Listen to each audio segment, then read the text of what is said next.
Before we begin, let me explain to you a little bit about ENRON Corporation.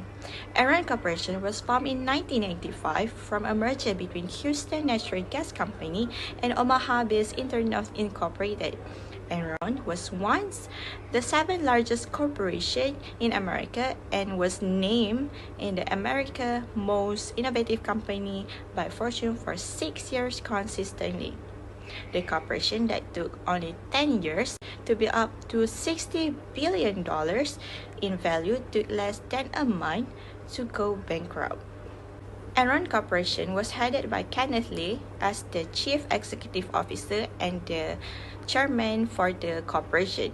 Kenneth Lee also appointed Jeffrey Skilling to lead the organization and Andrew Stewart Andy Festo as the Chief Financial Officer for the Enron Corporation.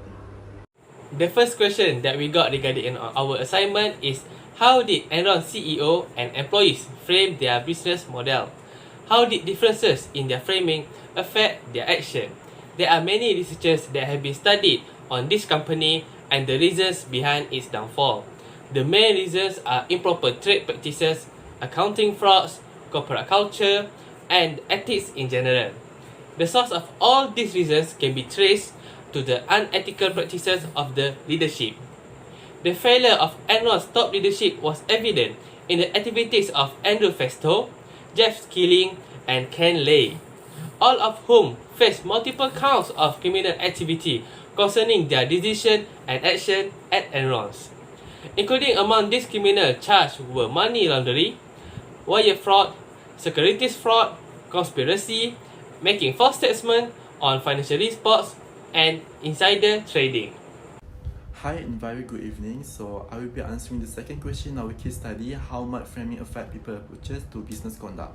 So basically, on the psychological factor, an individual will consistently gravitate towards the most sound or clear decision, as well as the most advantageous decision given by the circumstances. So people tend to decide between two options and decide the one that illustrated the most convincing statement, even though the outcome is like the same. For example, people will definitely choose the burger that claims 75% fat free instead of 25% fat burger because it sounds healthier. That's how framing is. The next point is on the organization perspective. Using framing as a marketing strategy is easy to get along with the action. Framing in business conduct can make people or individual to act in ethical or unethical. For example, if the leader wanted to lie on the accounting paper, they're going to say, if I put this specific number in this specific column, it will attract more investor. Instead of saying, oh, I'm going to lie on this financial report and being all honest. That's not how framing works. To understand more about framing in business conduct, the concept illustrates that people will choose what gives them the best benefit at the lowest possible cost by the way it illustrated or presented. I will be answering on question number 3. So, many companies today use the framing techniques to influence an audience.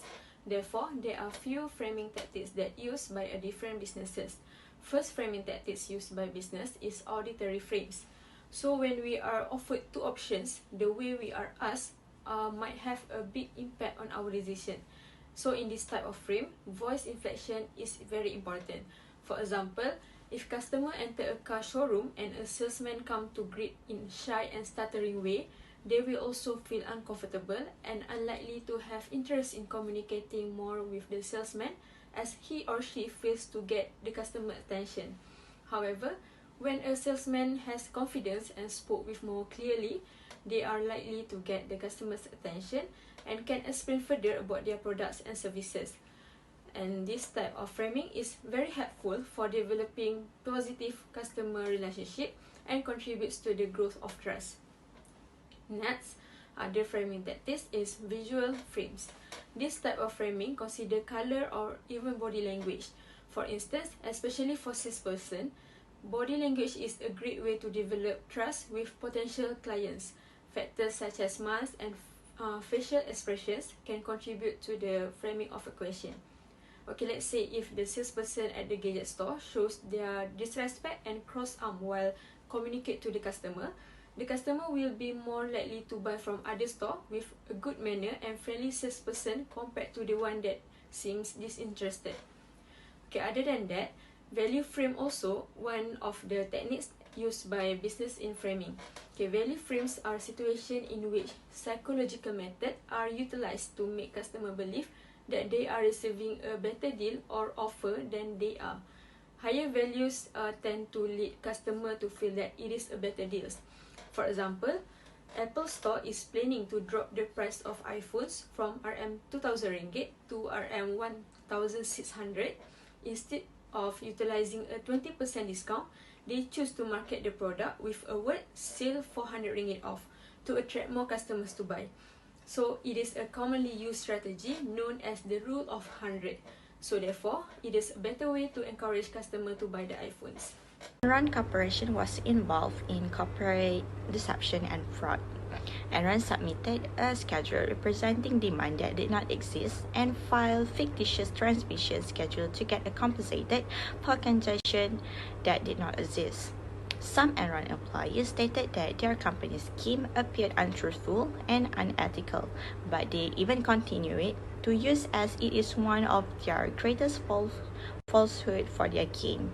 They act as they are telling the truth, but it is only to cover up their lies.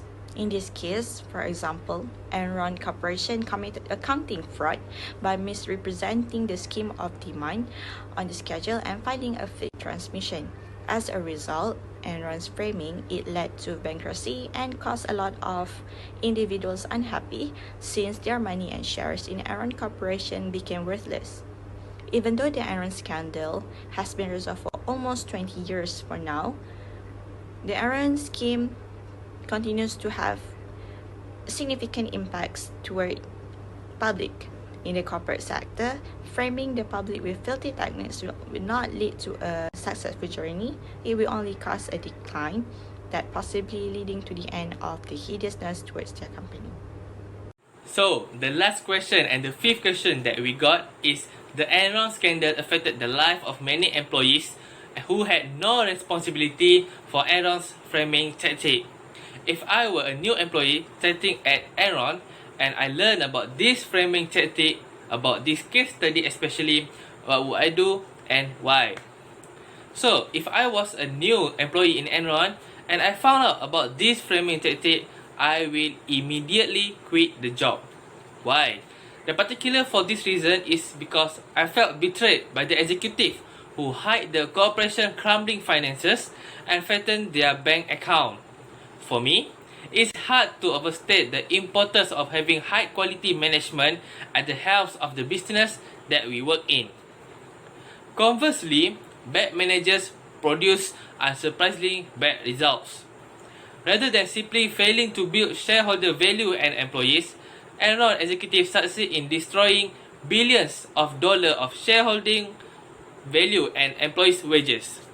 This can be difficult for me to get an insight into the quality of the corporate boardroom.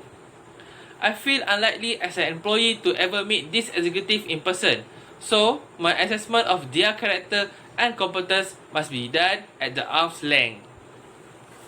As conclusion, Enron's downfall and collapse led to a regulated and open financial market, with information being key to good investment around the world.